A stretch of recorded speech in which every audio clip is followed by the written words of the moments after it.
Hey guys, it's Stacy Parker with Gala Productions. Today I wanted to share with you how we do our submerged centerpieces. We get a lot of requests for these because they are cost effective. Other than the staff and the time to fill the vases with water on site.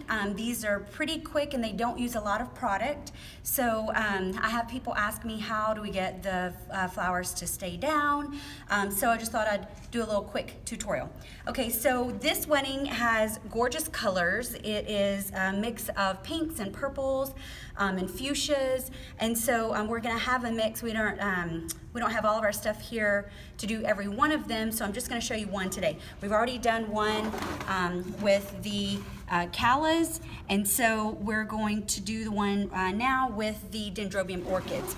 These are gorgeous, great quality. Actually, I just unboxed them. We ordered some kind of last minute, and Craig with KT Orchids was awesome about sending them to me overnight. So I'm very pleased with these, and they're gonna look really great when we have water in the vase. Okay, so we usually select, we have one centerpiece where we do 3 vases and one where we do 5. This particular wedding is gonna have 5 vases. Again, we don't have all of them, but we usually use something like a 10, a 12, a 14, a 16, and then if we have 18, we'll use 18. I don't think we actually have 18 in our inventory, so we use 20. It looks fine. If you want to do 3, you know, as long as you're kind of stair-stepping it, then you'll be good. Okay, so we've decided, since these are so big and long, we want to really show off all of the beautiful blooms. If we had a shorter vase, you know, we could cut it about here and just have, you know, however, we can adjust it however much, but since we have this really big, tall vase, we really want to show off as much as we can. Now, normally, and you'll see with this vase, you have to kind of think of where your water line is gonna be. And we even could have cut these a little shorter, except that with this wedding, we're gonna use a 2-inch round candle. If we were gonna use the 3-inch disc, then you would want this a little shorter. You want your water level, proportionately, it might change with a shorter vase versus a taller one, but you want your water level to be about maybe 1.5, 2 inches, 2.5 inches from the top. So if you're going to put water in here and cover up the flower, you're gonna want to have enough water to cover the bloom and put a floating candle, and not have that floating candle be all the way up at the top. You want it to be, you know, down a little bit. Since we're using the 2-inch vases, this is a perfect cut because it has plenty of room. You know, the disc, the candle disc, has plenty of room to not interfere with the flower itself.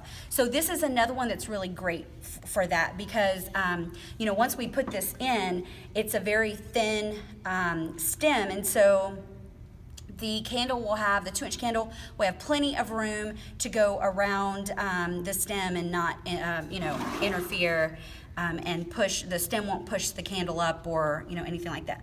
Okay, so to get started, of course we have our vase, we have our stem, and then we have what is called a frog, a floral frog. Ours are a little, they need a little brushing, but just for the sake of this video, we're gonna go ahead and use them.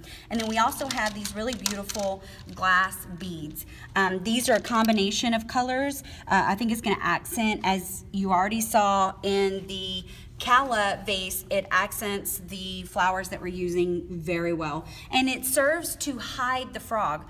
The frog is a genius little thing because if we just put this stem in this vase and poured water, you probably know what would happen. It would pop up.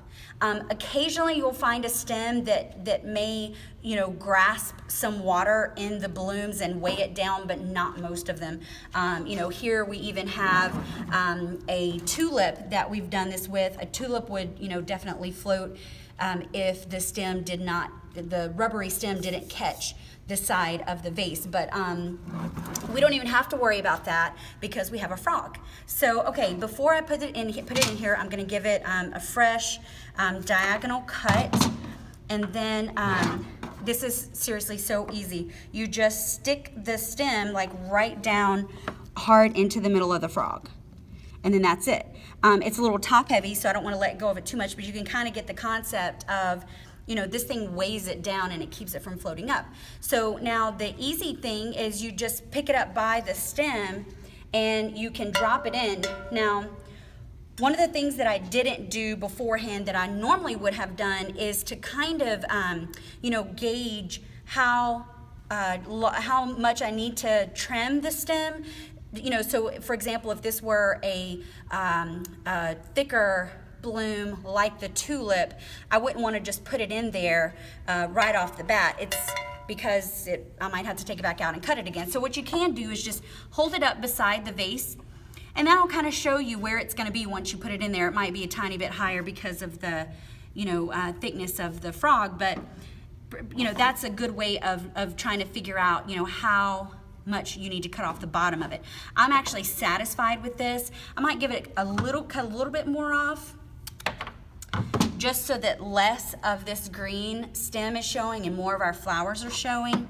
Okay, and so again, just literally push it down up in there. It's super, super easy. And then I'm gonna use the top of the bloom to gently lower this in. Now the next part is a tiny bit tricky, but not really. I'm sure that someone out there has come up with this genius idea of how to get these, glass beads down into the bottom of a really, tall vase. We've played around with some things, like we've taken a paper grocery bag and rolled it up and made like a big long tube, and then laid it sideways, put the tube in there, and then fed the rocks in through, the beads in through that.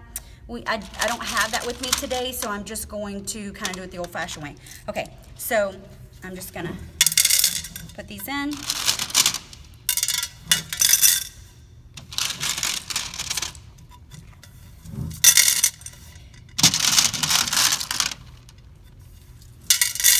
And again, I just need enough to cover that frog. Okay, so I'm gonna reach down there while I have my hand in there and kind of reposition the frog to be in the middle. And then I have a few more that I'm gonna drop in just because I can see the top of the frog. Okay, I'm starting to cover it up a little bit better now.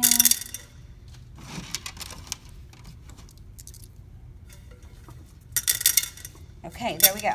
So, I mean, you may be able to see a little bit, but in transition, as we transport them tomorrow to the venue, this is going to get moved around anyway. So it kind of doesn't matter if it's 100%, we can adjust it tomorrow on site.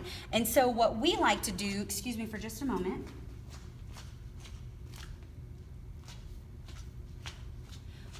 We like to prepare these the night before, and so we just put just enough water to cover the bottom of the stem.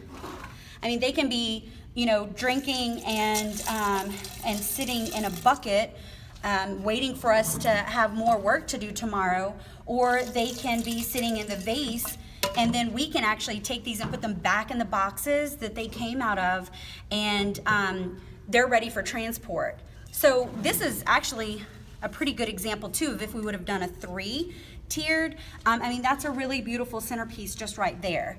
Yeah, and so now tomorrow when we get to the venue, all we have to do is wipe the vases down, make sure that our fingerprints are off. I know some people use gloves so they don't put fingerprints on them.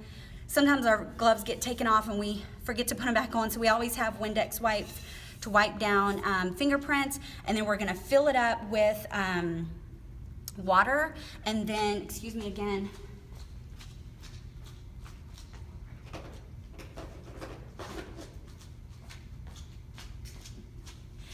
thanks to Evan, our photographer. So tomorrow, we'll fill it up with water on the table or maybe over to the side, put it on the table, and then this will just, sit like this. This will just sit like this, and then this will just sit like this, and it'll be floating. So I hope that this really helped you guys, and if you have any questions, just send me an email, Stacy, S-T-A-C-Y, at imaginegala.com, that's G-A-L-A, and thank you for watching our presentation from Gala Productions. Bye.